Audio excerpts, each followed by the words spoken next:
Hello friends, मैं आपका दोस्त डॉक्टर विवेक पाटिल स्वागत करता हूँ आपका आपके अपने चैनल बिंग डॉक्टर में। दोस्तों, आज का टॉपिक है क्लिनिकल ट्रायल्स। तो मैं आपसे रिक्वेस्ट करूँगा कि इस वीडियो को अंत तक ज़रूर देखें, क्योंकि मैंने इस वीडियो में क्लिनिकल ट्रायल्स को काफ़ी डिटेल में और सिंप्लीफाइड फॉर्म में एक्सप्लेन करने की पूरी कोशिश की है। क्लिनिकल ट्रायल टॉपिक स्टार्ट करने से पहले हम समझ लेते हैं कि इम्यून सिस्टम क्या होता है। दोस्तों, हमारे शरीर में काफ़ी सारे सिस्टम होते हैं, जैसे सीवीएस यानी कार्डियोवास्कुलर सिस्टम, जिसका ताल्लुकात होता है हमारे हृदय और रक्तवाहिनी से। इसके संतुलित तालमेल की वजह से हमारे शरीर में रक्त प्रवाह संतुलित रहता है। वैसे ही होता है सेंट्रल नर्वस सिस्टम यानी ब्रेन और स्पाइनल कॉर्ड, जिसकी वजह से हम इस दुनिया को समझ पाते हैं। तो दोस्तों, ऐसा ही एक सिस्टम होता है जिसे कहा जाता है इम्यून सिस्टम, जिसे सरल भाषा में कहते हैं रोग प्रतिकार शक्ति, जिसके होने के कारण से हम हमारे शरीर में आने वाली किसी भी बीमारी से सफलतापूर्वक लड़ पाते हैं। जब कभी भी हमारे शरीर में कोई फॉरेन पार्टिकल एंट्री करता है, जैसे बैक्टीरिया या वायरस, तो वह अपनी तादाद हमारे शरीर में बढ़ाने लग जाता है, जिसके वजह से हमें बीमारी के कुछ लक्षण महसूस होते हैं। लेकिन उसके आते से ही हमारा इम्यून सिस्टम एक्टिवेट हो जाता है और स्टार्ट करता है उनकी स्टडी करना, जिसके वजह से हमारा इम्यून सिस्टम उनके एंटीजन के अगेंस्ट एंटीबॉडीज़ तैयार करता है। जैसे ही एंटीबॉडीज़ तैयार हो जाती है तो एंटीबॉडीज़ इस फॉरेन पार्टिकल को मार गिराती है और इम्यून सिस्टम इस मेमोरी को याद रख लेता है, जिसके वजह से अगर फिर से फॉरेन पार्टिकल अगली बार हमारे शरीर पर अटैक करता है तो इस बार बिना किसी लक्षणों के ही हम उसे मार गिराते हैं और ठीक हो जाते हैं। तो दोस्तों, वैक्सीन क्या होती है? वैक्सीन एक ऐसा पदार्थ रहता है जिसके अंदर फॉरेन पार्टिकल जैसे बैक्टीरिया या वायरस कमज़ोर या निष्क्रिय या मरे हुए स्वरूप में रहते हैं, और जिसे हम इंजेक्टेबल फॉर्म में अपने शरीर में जब लेते हैं तो वह फॉरेन पार्टिकल हमारे शरीर में आ जाता है, जिसके वजह से हमारे शरीर में इम्यून सिस्टम एक्टिवेट हो जाता है और उनके अगेंस्ट एंटीबॉडीज़ बनाता है, और वह एंटीबॉडीज़ मदद करती है हमें उस फॉरेन पार्टिकल से लड़ने के लिए, जिसके वजह से अगर अगली बार वातावरण या एनवायरनमेंट से वह फॉरेन पार्टिकल फिर से हमारे शरीर में अटैक करता है तो इस बार इन एंटीबॉडीज़ की वजह से हम उस फॉरेन पार्टिकल को मार गिराते हैं और उस फॉरेन पार्टिकल का हमारे शरीर पे कोई इफेक्ट नहीं होता है। तो रिसर्च द्वारा बनाई गई ऐसी वैक्सीन जिसमें क्षमता होती है किसी पर्टिकुलर फॉरेन पार्टिकल जैसे बैक्टीरिया या वायरस को मार गिराने की, ऐसी वैक्सीन को पोटेंट वैक्सीन कहा जाता है। लेकिन इस पोटेंट वैक्सीन को डायरेक्टली मार्केट में नहीं लाया जा सकता, क्योंकि उससे कुछ ट्रायल्स द्वारा गुजरना होता है, जिन्हें कहा जाता है क्लिनिकल ट्रायल्स। क्लिनिकल ट्रायल में इंसानों पे इस वैक्सीन का उपयोग करके देखा जाता है कि इस वैक्सीन का इंसानों पे कोई साइड इफ़ेक्ट्स तो नहीं है। अगर वह वैक्सीन क्लिनिकल ट्रायल में सफल रहती है तो फिर उसे मार्केट में लाया जा सकता है। वैक्सीन को लेबोरेटरी से लेकर मार्केट तक आने के लिए 3 फेजेस से गुजरना होता है, जिसमें से पहली होती है लेबोरेटरी फेज़ या प्री क्लिनिकल फेज़, जिसमें वैक्सीन पर रिसर्च करके वैक्सीन को बनाया जाता है और उसे कहा जाता है पोटेंट वैक्सीन। दूसरी होती है क्लिनिकल फेज़ या क्लिनिकल ट्रायल, जिसमें उस वैक्सीन को ह्यूमंस पे ट्रायल किया जाता है, और अगर वैक्सीन इस ट्रायल में सक्सेसफुल रही तो फिर वैक्सीन को तीसरी फेज़ यानी पोस्ट क्लिनिकल फेज़ में भेजा जाता है, जिसमें वैक्सीन की स्टडी मार्केट में की जाती है।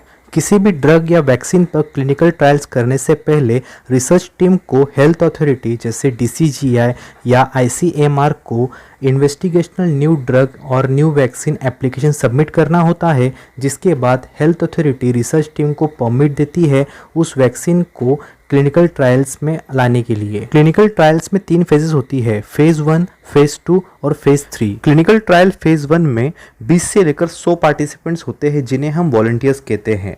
इस स्टडी की ड्यूरेशन कुछ महीनों तक होती है, और इस स्टडी का एम होता है कि सबसे पहले हमें वॉलंटियर्स की सेफ्टी पे ध्यान देना होता है।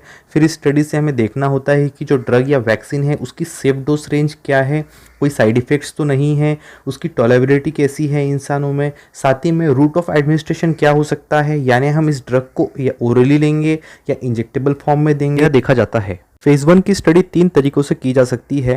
पहला होता है SAD सिंगल असेंडिंग डोज, दूसरा होता है MAD मल्टीपल असेंडिंग डोज, और तीसरा होता है food effects. Single ascending dose में वॉलंटियर्स के छोटे छोटे ग्रुप कर लिए जाते हैं, जिन्हें कोहर्ट कहा जाता है।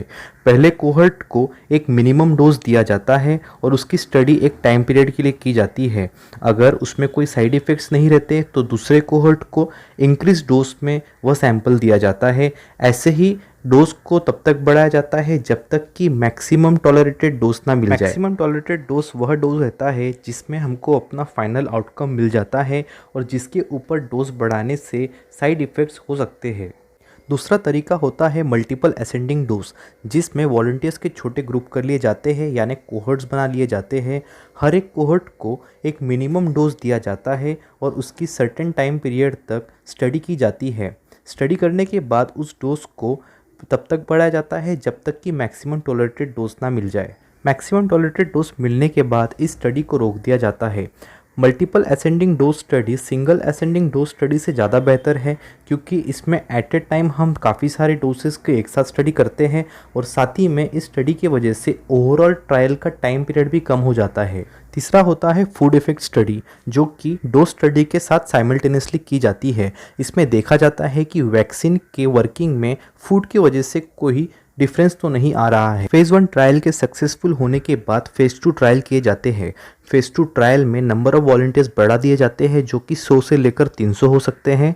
फेज़ 2 ट्रायल की जो लेंथ होती है वो कुछ महीनों से लेकर 2 साल तक होती है और इस स्टडी का पर्पस होता है वैक्सीन या ड्रग है उसकी एफिकेसी और साइड इफेक्ट्स पे मॉनिटर करना। फेज़ 2 ट्रायल्स को 2 पार्ट्स में किया जाता है, जिसे फेज़ 2A और फेज़ 2B कहा जाता है।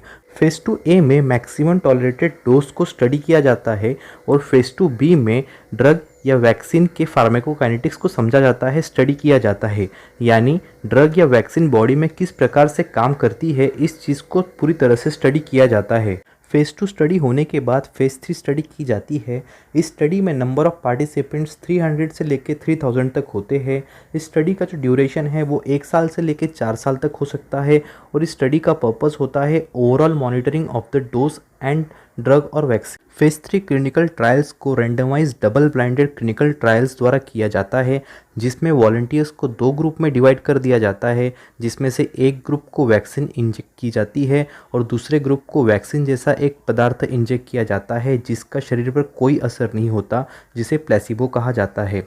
Randomise double blinded clinical trials में ना ही स्टडी स्टाफ को और ना ही वॉलंटियर्स को पता रहता है कि किस ग्रुप को वैक्सीन इंजेक्ट की गई है। रैंडमाइज क्लिनिकल ट्रायल्स का पर्पस होता है साइड इफ़ेक्ट्स को फिल्टर आउट करना दोनों ग्रुप से, जो कि वैक्सीन की वजह से हो रहे हो या फिर जो कम्युनिटी कंडीशन की वजह से हो रहे हो, जिससे खांसी, सर दर्द। क्लिनिकल ट्रायल्स करने के बाद पोस्ट क्लिनिकल ट्रायल्स, जिसे कि पोस्ट मार्केटिंग सर्विलेंस या फेज़ 4 भी कहा जाता है, किया जाता है, जिसमें वैक्सीन या ड्रग की स्टडी मार्केट में की जाती है। अगर सक्सेस रेट की बात की जाए तो अप्रॉक्सीमेटली फेज़ 1 से 70% वैक्सीन फेज़ 2 में जाती है, फेज़ 2 से लगभग 33% वैक्सीन फेज़ 3 में जाती है और फेज़ 3 से 25 से 30% वैक्सीन फेज़ 4 में जाती है।